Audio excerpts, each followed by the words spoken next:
Hi, it's Accutek Car Audio and Visual in Winchester.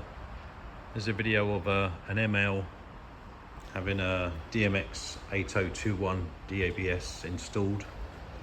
This ML has actually got the Harman Kardon system in. We've installed it with a nice Mercedes specific fascia. This also is operated via the original steering wheel controls as well, which is nice.